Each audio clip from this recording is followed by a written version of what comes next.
I don't date black women, the Korean Mafia boss said, until she walked in and stole his heart part two. The villa in Bali was paradise carved from stone and tropical wood, perched on a cliff overlooking the Indian Ocean. Azure waters stretched to the horizon. Palm trees swayed in the warm breeze, and the only sounds were crashing waves and distant bird calls. For the first time in his adult life, Junwoo Park felt completely at peace. He stood on the private terrace watching Cheryl emerge from the infinity pool, water cascading off her skin, her laughter bright and unguarded. She was his wife now. The words still felt miraculous on his tongue. "Stop staring and come swim with me," she called, wringing out her hair. "I'm admiring my wife." "It's allowed. You've been admiring for 3 days straight. I'm starting to think you married me just to stare."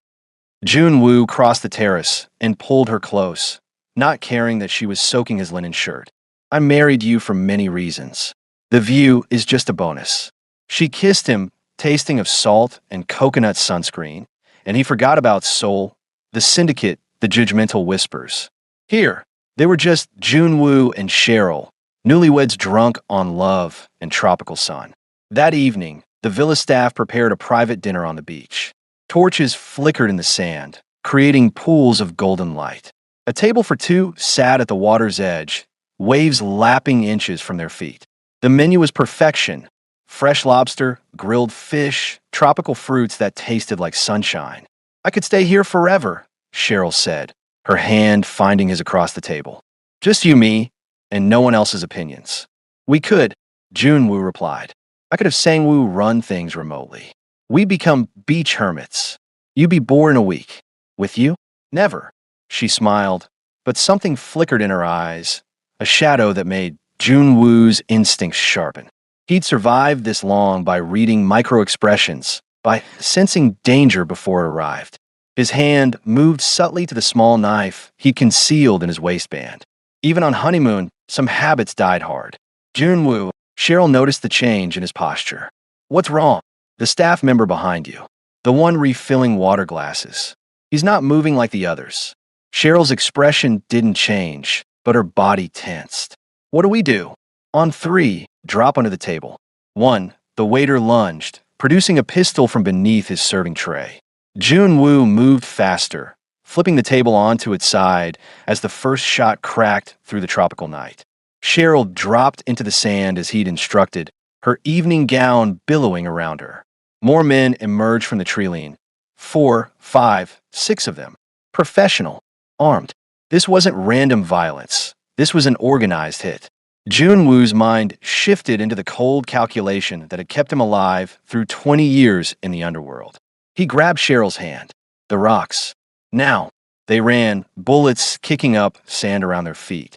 Junwoo used his body to shield her, feeling one round tear through his shoulder, pain but not incapacitating. They reached the volcanic rocks that jutted from the beach and scrambled behind them. "You're shot." Cheryl's hands were already on his shoulder, assessing the wound with surprising calm. Flesh wound. "Listen to me." Another volley of gunfire forced them lower. "There's a path through these rocks that leads to the service road. The villa manager showed me during the security walkthrough." "You did a security walkthrough on our honeymoon?" "Old habits." He checked his knife, laughably inadequate against 6 armed men. "Can you run?" "Yes, but Junwoo, no arguments. When I move, you follow exactly where I step. Understand?" She nodded, and he saw not fear in her eyes, but fierce determination. His brilliant, unbreakable wife. Junwoo waited for the reload. There, the brief pause and gunfire. He exploded from cover, pulling Cheryl behind him through the maze of rocks. Bullets ricocheted off stone, sparks flying in the darkness. His shoulder screamed, but he didn't slow. They reached the path, narrow, treacherous, barely visible in the moonlight. Behind them, their attackers scrambled over the rocks in pursuit. "Who are they?" Cheryl gasped as they ran. "Rival syndicate. They think I'm vulnerable now." They're wrong. The path opened onto the service road where their rental car sat. Junwoo had insisted on having an escape route. Even here, even on honeymoon. Paranoia had saved their lives. He threw Cheryl into the passenger seat and gunned the engine as bullets shattered the rear window. The car fishtailed on the gravel before finding traction. In the rearview mirror, their attackers grew smaller. Cheryl was on her phone, speaking rapid Korean to their villa security. Blood from his shoulder stained the white leather seats. The paradise they'd built over 3 days lay shattered on that beach. "We need to get you to a hospital," Cheryl said, still impossibly calm. "Airport first. We're leaving Bali tonight." She looked at him, really looked at him, seeing perhaps for the first time the full reality of the man she'd married. Not the corporate tycoon or the reformed lover, but the mafia boss who had survived countless attempts on his life. "This is your world," she said quietly. "This is what I signed up for. If you want to, don't." Her hand covered his on the gear shift. "Don't you dare suggest I leave. They came after us, Junwoo. After our honeymoon. I'm not running from this. I'm not running from you." Something in his chest cracked open. He'd expected fear, regret, second thoughts. Instead, she was choosing him, all of him, even the violent parts. "I will find everyone responsible for this," he said, his voice dropping into the dangerous register that made enemies reconsider their choices. "I will make them regret that they were ever born." "I know," Cheryl squeezed his hand, "and I'll help you do it." As they raced through the Balinese night toward the airport, Junwoo realized something profound. Marriage hadn't made him weaker.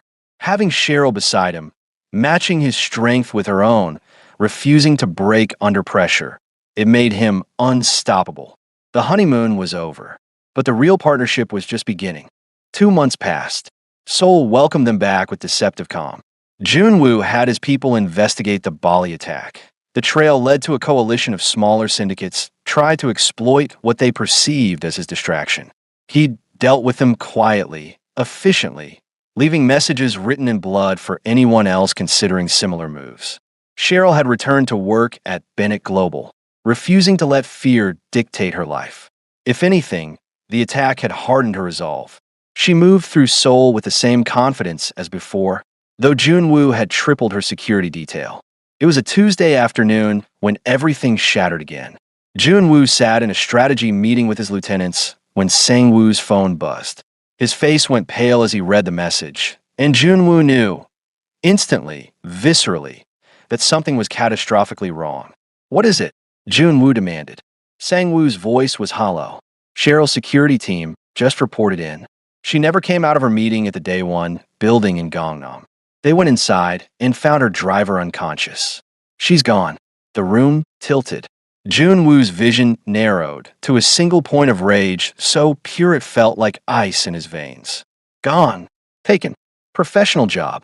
They disabled building security, used a service entrance. It was coordinated. Junwoo's phone buzzed. An unknown number.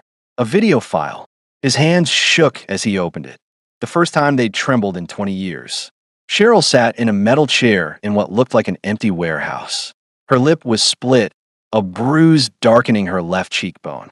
But her eyes, those fierce, intelligent eyes, burned with defiance, not fear. Behind her stood masked men with weapons.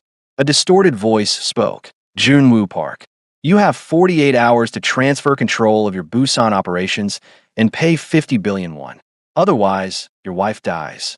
We'll send you pieces of her to help you decide." The video ended with Cheryl looking directly into the camera. Her lips moved silently, and Junwoo rewound it, enhanced it, read her lips. Asterisk, "I'm okay. Find me." Asterisk. The phone in his hand cracked under the pressure of his grip. "Boss," Sang-woo began.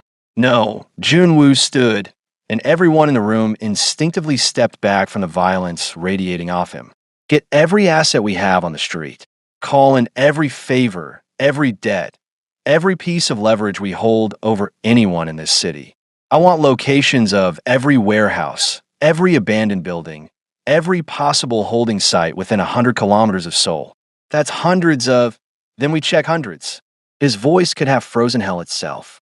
"Contact the Jade Serpent Triad, the Yakuza connections in Busan, even the Russians if we have to. Someone saw something. Someone knows something. And when I find out who..." He paused, his smile promising horrors. "They'll beg me for death long before I grant it." The room emptied as his men scattered to execute his orders. Only Sang-woo remained. "There's something else," his lieutenant said carefully. "We identified one of the masked men from the video. He works for the Kim family syndicate. But boss, the Kims don't have the resources for this kind of operation. Someone's backing them.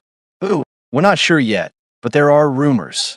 Ji-yoon has been seen meeting with Kim family leadership. Ji-yoon, his ex-girlfriend, the woman he'd humiliated at the gala. Rage mixed with something colder, calculation. She'd been waiting, planning, gathering allies for revenge. Find her, Junwoo said. Now. The next 36 hours were a blur of violence and interrogation. Junwoo tore through Seoul's underworld like a force of nature. His reputation as the Black Dragon had never seemed more. Apartment men who'd served him for years had never seen him like this. Utterly unleashed, every restraint burned away by the need to find his wife. By hour 40, they had a location, an abandoned textile factory in Incheon, near the port. Satellite surveillance confirmed activity. Heat signatures showed at least 8 people inside. Junwoo assembled his team, 15 of his best men, armed and ready. But as they prepared to move, Sang-woo pulled him aside.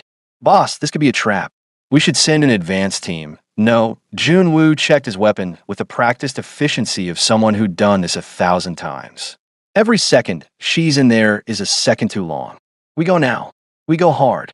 And we don't leave anyone breathing. They arrived at the factory as dawn broke over Incheon, the rising sun painting the industrial wasteland in shades of red and gold. Junwoo's team moved with military precision, surrounding the building, cutting off escape routes.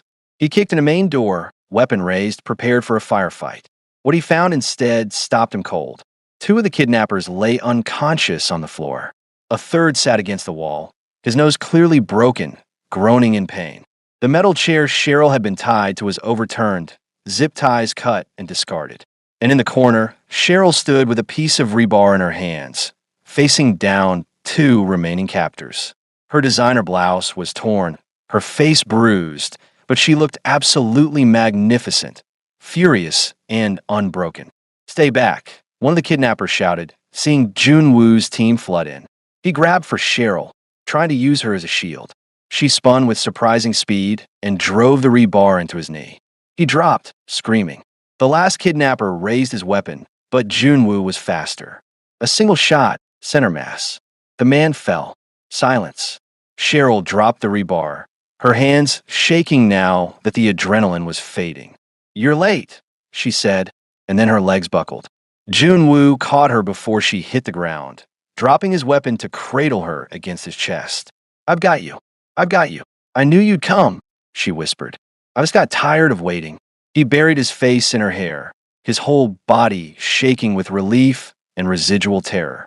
You freed yourself. Learn from the best. She pulled back to look at him, and he saw tears tracking through the dirt on her face. But I'm really glad you showed up when you did. I was running out of tough girl energy.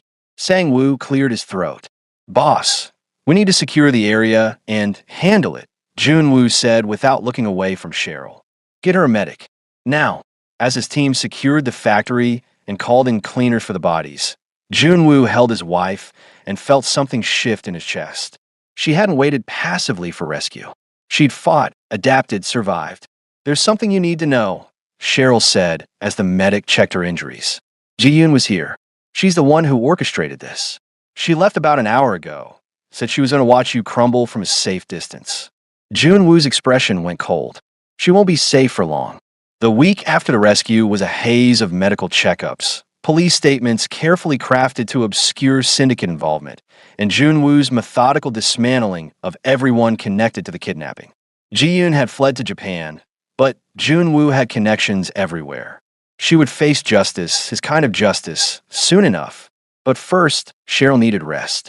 She'd insisted on returning to work after 3 days, stubborn as always, refusing to let fear control her life. Junwoo had argued, but eventually relented. He understood the need to reclaim normalcy after trauma. He'd lived it himself countless times. It was during a routine morning at their Hanamdong penthouse that everything changed again. Cheryl emerged from the bathroom looking pale, one hand pressed to her stomach. Junwoo was immediately on his feet, his protective instincts flaring. What's wrong?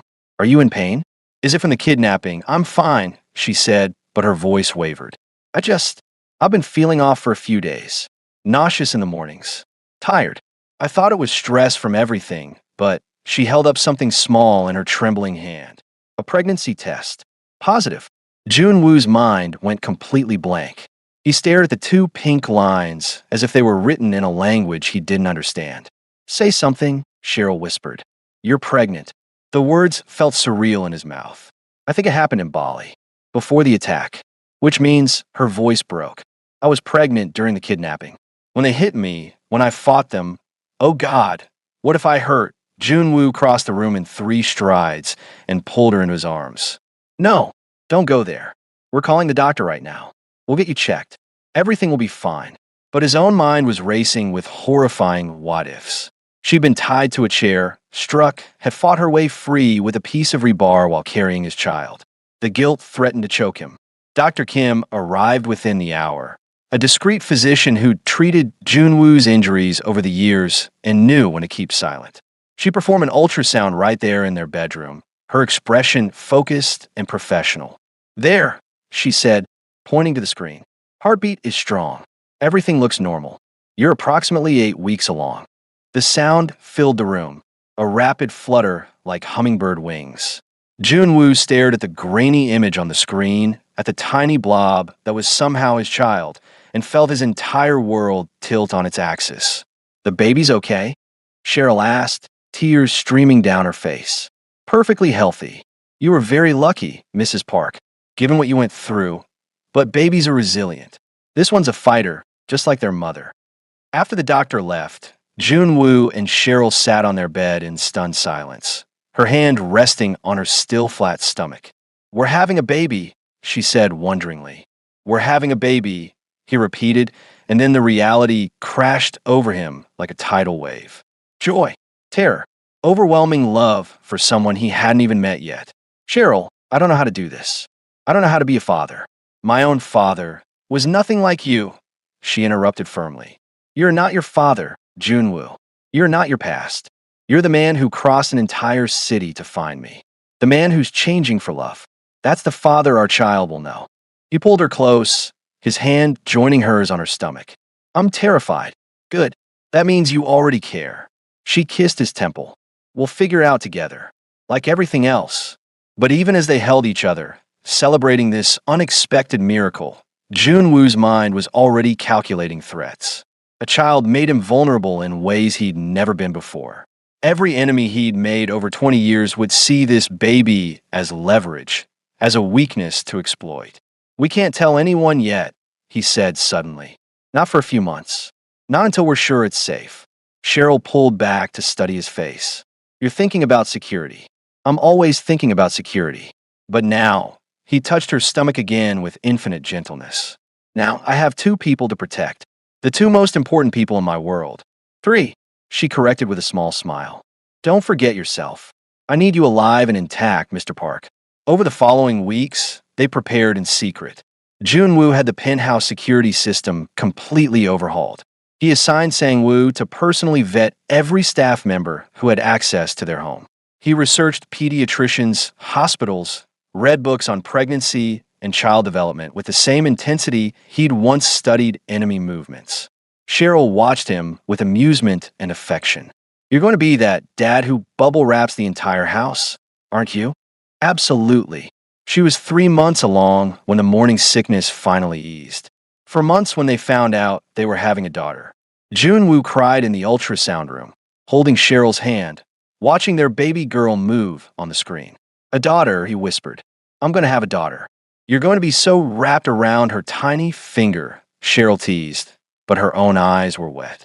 He thought about the world he'd bring her into, still imperfect, still full of people like his old self who judged based on skin color, who saw difference as threat rather than beauty.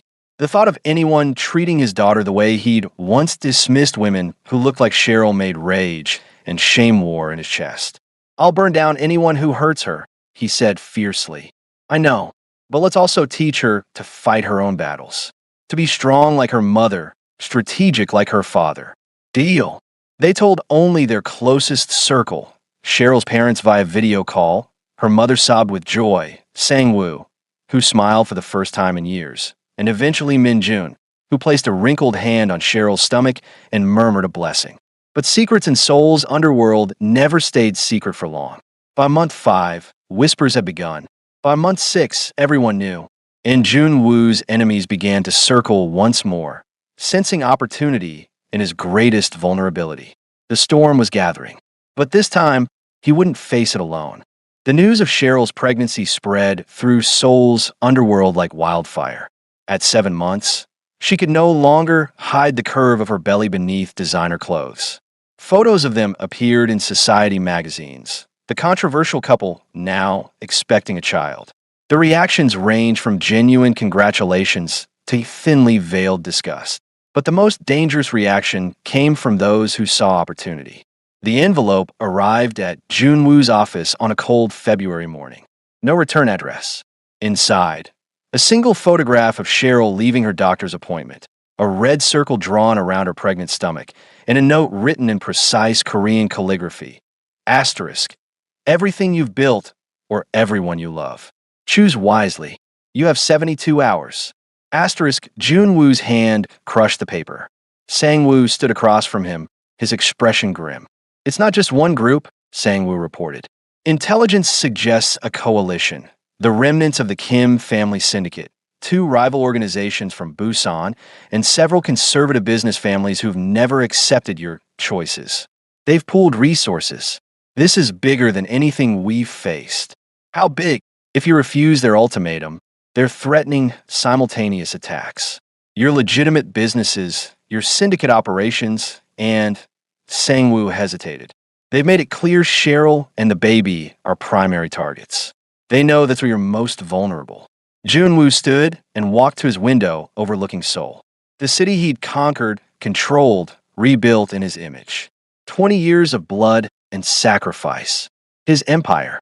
And then he thought of Cheryl that morning, singing softly to their daughter while making breakfast, her hand unconsciously rubbing her belly. He thought of the nursery they'd been secretly preparing, painted soft yellow with a mobile of stars and moons. He thought of their daughter's heartbeat on the ultrasound, that fierce flutter of life. Call a meeting, he said. All the elders. Every lieutenant. I want everyone in the main conference room in 2 hours. The room was packed when Junwoo entered.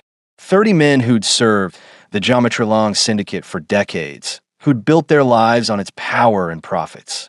He saw calculation in their eyes, concern, and in some cases, barely hidden judgment. Min Jun stood at the head of the table. We've all seen the ultimatum. The coalition is serious. They have the resources to make good on their threats. What do they want specifically? Asked one of the younger lieutenants. Complete dissolution of my control, Junwoo said flatly. Transfer of all Busan operations, 50 billion won in liquid assets, and my public withdrawal from the syndicate leadership. They want me broken, humiliated, removed. And if you refuse? Another elder asked, though everyone knew the answer. They'll come after my family, my pregnant wife, my unborn daughter. Junwoo's voice was ice. They believe threatening them gives them leverage over me. Silence fell. Even these hardened criminals understood the gravity of threatening a man's family, especially Junwoo's family. Elder Kim Dong-hyun cleared his throat. Perhaps negotiation is wise. You could step back temporarily, let someone else manage operations until the child is born and safe. Then rebuild your position. You're suggesting I surrender. Junwoo's eyes locked on the old man. I'm suggesting pragmatism. You're emotional, understandably so. Your wife is pregnant. Emotion clouds judgment. Maybe the coalition is right that you've become distracted, vulnerable. The room held its breath. Several elders nodded agreement. The old prejudices rising again. The suggestion that Cheryl, that his love for her, had made him weak. Junwoo smiled, and it was the most terrifying expression anyone in that room had ever seen. You think I'm vulnerable? He walked slowly around the table, each word measured and lethal. You think because I love my wife, because I'm about to become a father, that I've gone soft? Let me correct that misconception right now. He pulled up security footage on the main screen. Images of the coalition members, their locations, their families, their assets. Information his people had compiled over the past 72 hours. I know where each of them sleeps. I know their children's schools, their mistresses' apartments, their offshore accounts. I know every business they own, every politician they've bribed, every crime they've committed. His voice dropped dangerously low. And if they think threatening my family gives them power over me, they've fundamentally misunderstood who I am. He turned to face the room. I didn't build this empire by backing down from threats.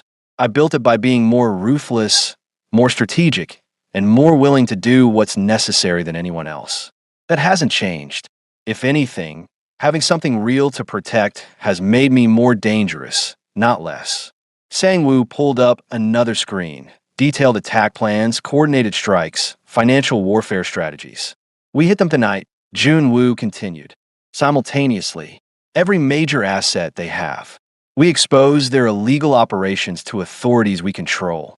We turn their allies against them with better offers. We systematically dismantle everything they've built while they're still waiting for my surrender. That's total war, Min Jun said quietly. Bodies will pile up. Police attention will increase. This kind of operation is exactly what they should have expected when they threatened my family. Jun-woo's eyes blazed. I gave them the benefit of mercy once. I let smaller threats slide because I was trying to change to be better for Cheryl. But they mistook mercy for weakness. That ends now. He looked at each man in turn. Anyone who thinks I should negotiate, who thinks I should give ground to protect my family, you're free to leave this organization right now. I'll even give you a generous severance. But if you stay, you commit to total victory. No half measures. No retreat. Not a single person moved. The coalition thinks they can use my love against me, Jun-woo said, his voice carrying the weight of absolute certainty. They're about to learn that it's the most dangerous weapon I've ever had. Because now I'm not just fighting for power or territory. I'm fighting for my wife, my daughter, my future. And I will burn their entire world to ash before I let them touch what's mine. Elder Kim bowed his head. Forgive my doubt. What are your orders? Jun-woo began outlining the operation. Surgical, brutal, comprehensive. By the time he finished, even the most hardened syndicate veterans looked impressed and slightly terrified. As the room emptied to execute his commands, only Sang-woo remained. This will change everything, his lieutenant said. After tonight, there's no going back. Good. Jun-woo pulled up a photo of Cheryl on his phone, her hand on her belly, smiling at the camera. I'm done living in the shadows of other people's expectations. My daughter will inherit a world that respects her father not because he compromised, but because he was strong enough to protect what mattered. That night, Seoul's underworld erupted. Coordinated raids hit coalition assets across the city. Bank accounts were frozen. Blackmail material was released to media. Key lieutenants were arrested by police who suddenly had detailed evidence of crimes. Warehouses burned. Safe houses were raided. By dawn, the coalition was in shambles. In Jun-woo Park stood in his penthouse, watching the sun rise over Seoul, his hand resting on Cheryl's sleeping form beside him, knowing he'd just declared himself more powerful and more dangerous than ever. His enemies had tried to use his family as a weakness. Instead, they'd unleashed something far more terrifying, a man with everything to lose and nothing he wouldn't do to protect it. 3 weeks after the coalition's destruction, Seoul's underworld had learned a definitive lesson. Never threaten Jun-woo Park's family.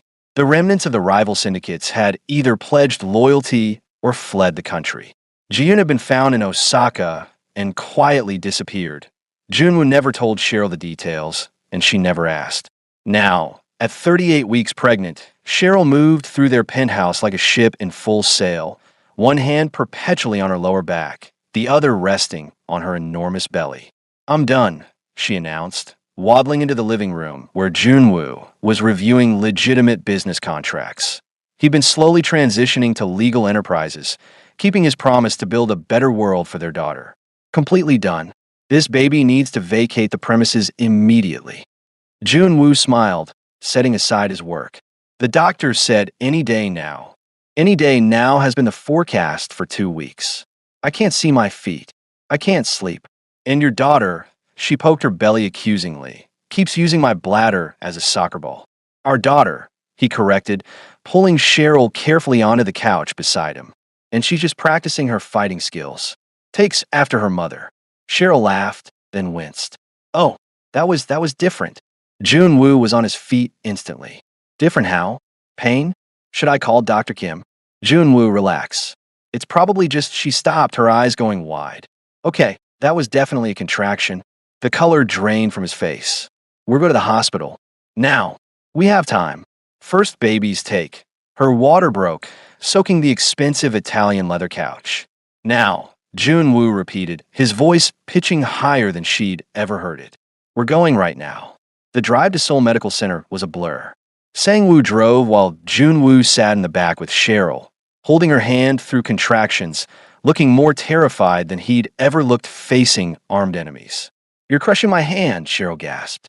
Sorry. He loosened his grip, then tightened it again when another contraction hit. You're doing amazing. So amazing. I love you so much. Tell me that when this is over, and I'll believe you.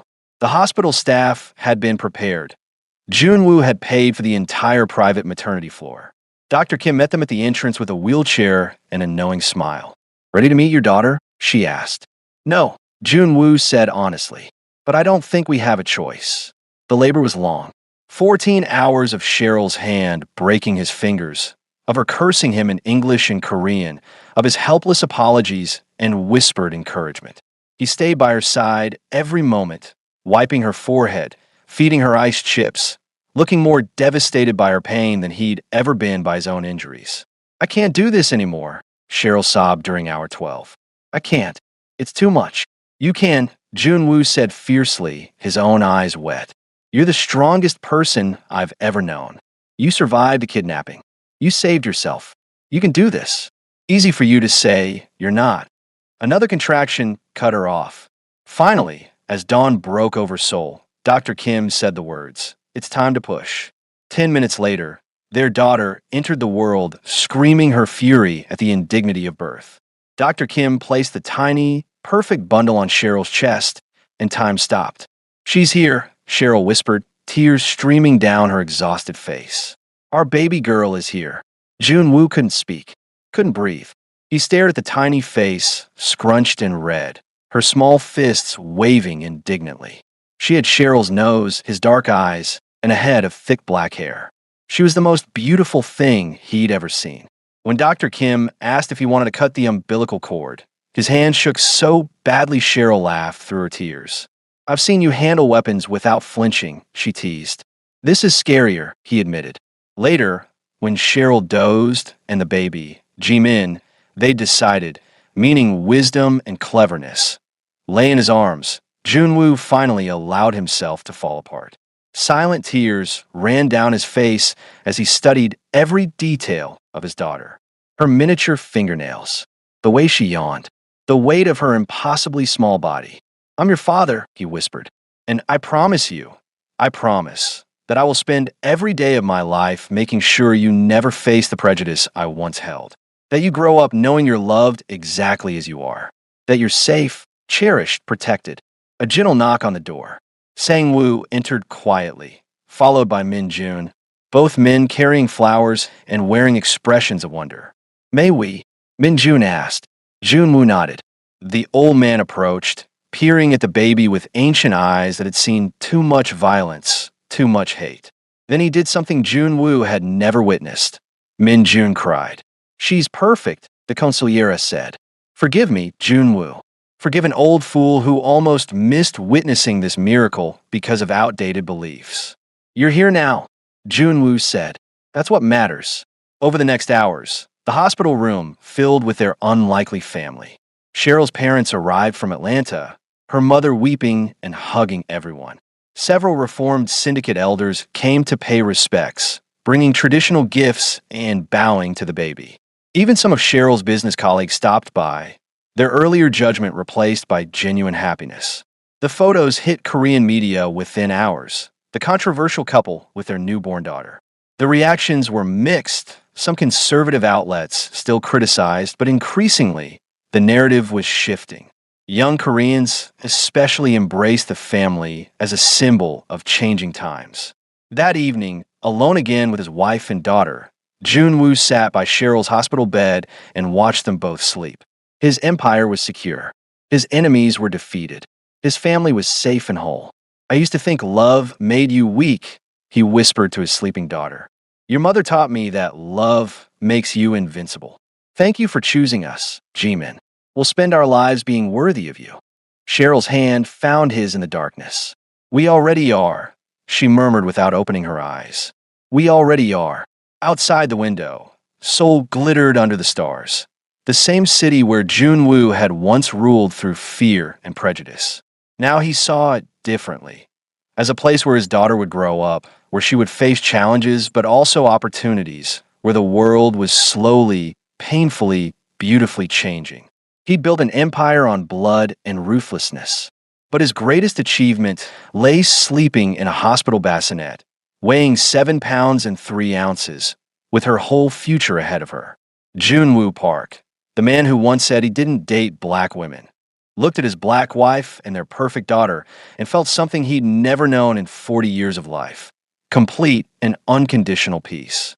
The beginning of everything that mattered had finally arrived. Thank you for watching this story to the end. If you enjoyed this story, you will surely love the next one.